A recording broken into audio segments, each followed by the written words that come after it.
हरिओम दोस्तों, स्वागत है आपका free study bye Lodhi sir के यूट्यूब चैनल पर। मैं कृपाल लोधी।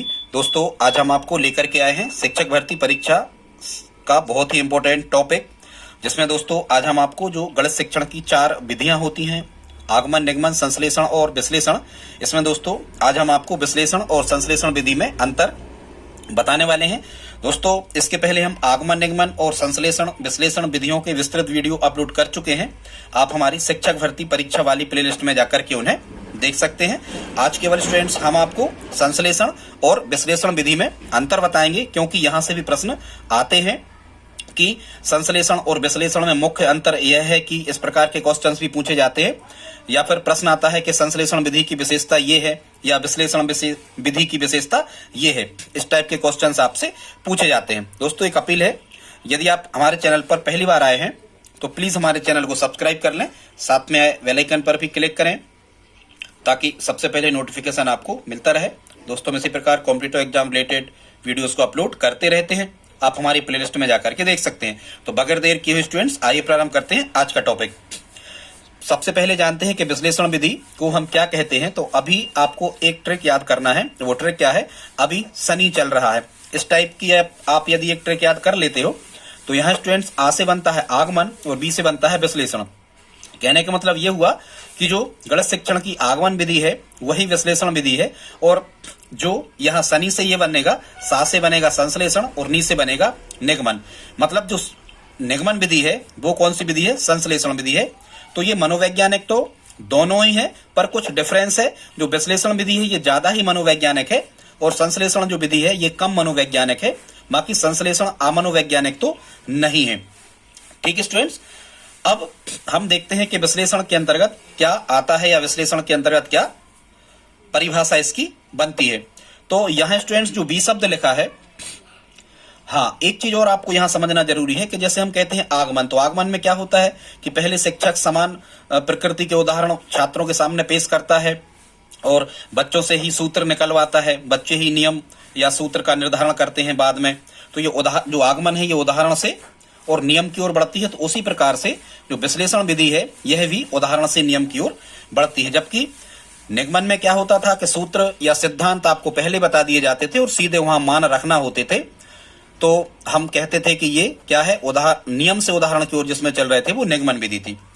तो अब स्टूडेंट्स देखते हैं विश्लेषण का अर्थ क्या होता है। तो विश्लेषण का अर्थ जो बी शब्द यहाँ लिखा है इसका ही मतलब होता है, बी का मतलब होता है विश्लेषण करना, या बी का मतलब होता है बांटना।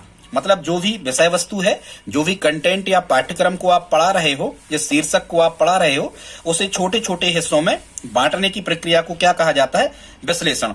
जैसे हम कहें कि आप बच्चों को किसी वृक्ष के बारे में बता रहे हो, लेकिन आपने सबसे पहले वृक्ष को ना बताकर आपने सबसे पहले उसके छोटे छोटे हिस्सों को बताया कि जड़, तना, पत्ती, फल, फूल क्या कहलाते हैं। तो ये कहलाता है स्टूडेंट्स विश्लेषण करना।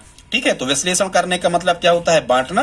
किसी प्रक्रिया को कई छोटे छोटे हिस्सों में बांटने की क्रिया को, या जिस विधि का उपयोग इस प्रकार से किया जाता है कि किसी प्रक्रिया या पाठ्यक्रम या विषय वस्तु को कई छोटे छोटे हिस्सों में बांट करके अध्ययन अध्यापन करवाया जाता है, उसे विश्लेषण विधि कहते हैं।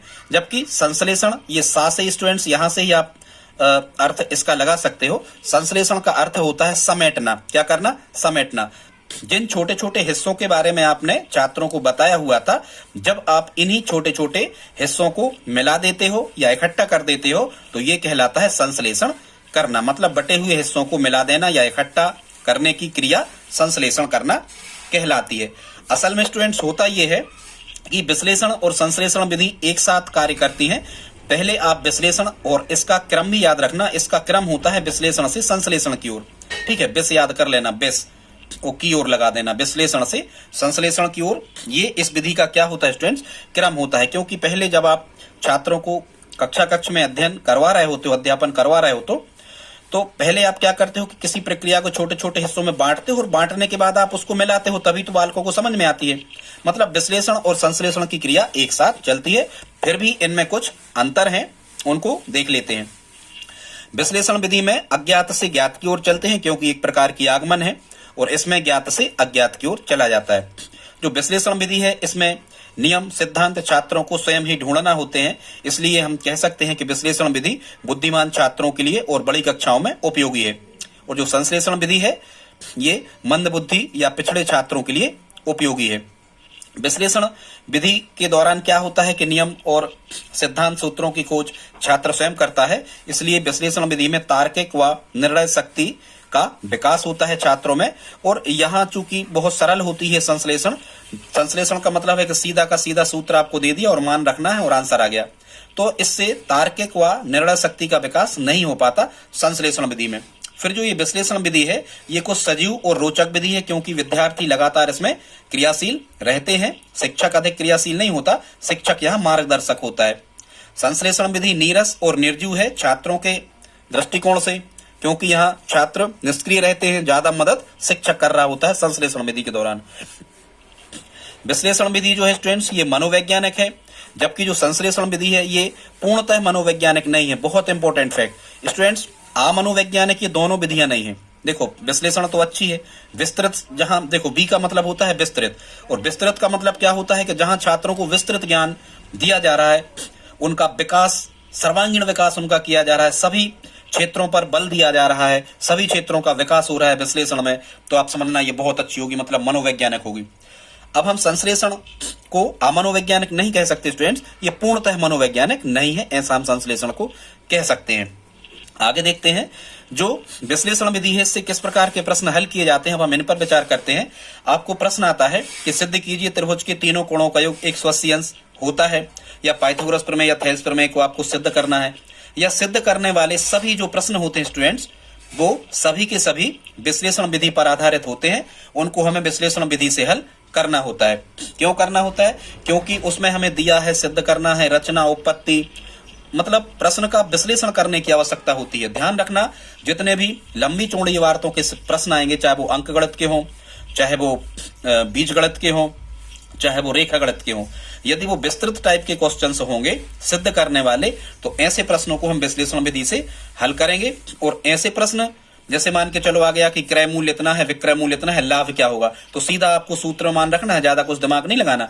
तो ऐसे सूत्रों को हम मतलब ऐसे प्रश्नों को संश्लेषण विधि से हल करते हैं। या संश्लेषण से कैसे, मतलब ये यहाँ पर स्टूडेंट्स अंतर आप याद रखना, विश्लेषण विधि से जो जिन प्रश्नों में ज्यादा विश्लेषण करने की आवश्यकता होती है, मतलब बीच में कोई टर्म छूटा है उसको हमें पहले ज्ञात करना है, फिर जाके हम दूसरी चीज ज्ञात कर सकते हैं। मतलब बीच में एक चीज पहले ज्ञात करना होगी, फिर जाके और दूसरी तीसरी चीज ज्ञात होगी, या दो चीजें बीच में ज्ञात करना होंगी। मतलब बड़े जो प्रश्न होंगे, जो कठिन टाइप के होंगे, उनको विश्लेषण विधि से हल किया जा सकता है।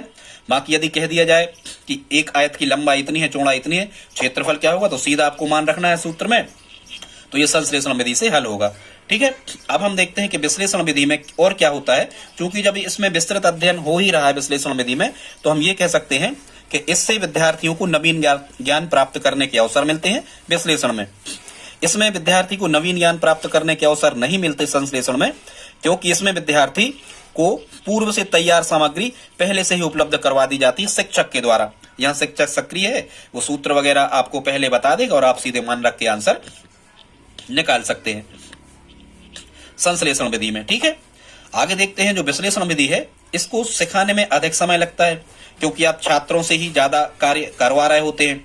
संश्लेषण विधि में सिखाने में कम समय लगता है, ये ज्यादा खर्चीली भी है विश्लेषण, ये ज्यादा खर्चीली नहीं है।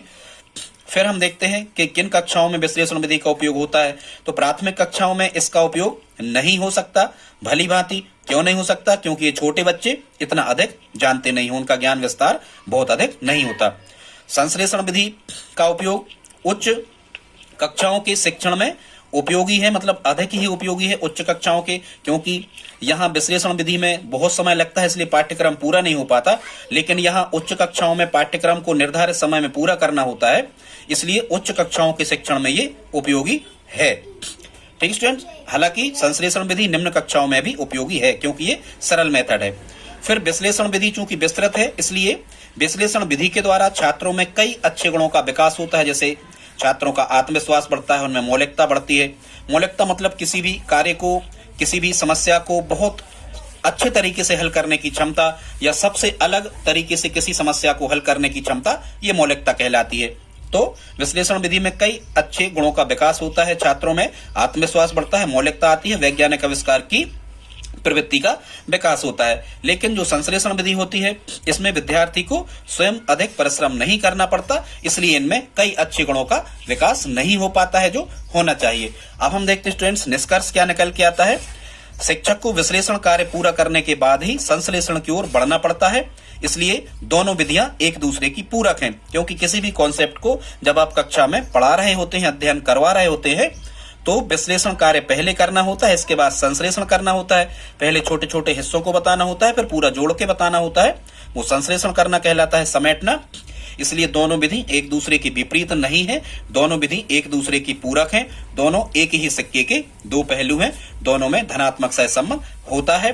हालांकि इनमें कुछ अंतर भी होते हैं, पर ये विपरीत एक दूसरे की नहीं होती। हाँ, ऑप्शन में यदि आ जाता है कि विश्लेषण विधि के विपरीत मानी जा सकती है, तो आप संश्लेषण विधि का ऑप्शन लगा सकते हैं, यदि उसमें ऑप्शन है तो। दोस्तों कमेंट में बताएं वीडियो कैसा लगा, प्लीज आप लाइक करें, हेल्प करें, प्लीज आप सब्सक्राइब कर लें, दोस्तों के साथ स्टडी ग्रुप में शेयर करें। मिलते हैं अगली वीडियो में। जय हिंद, जय भारत।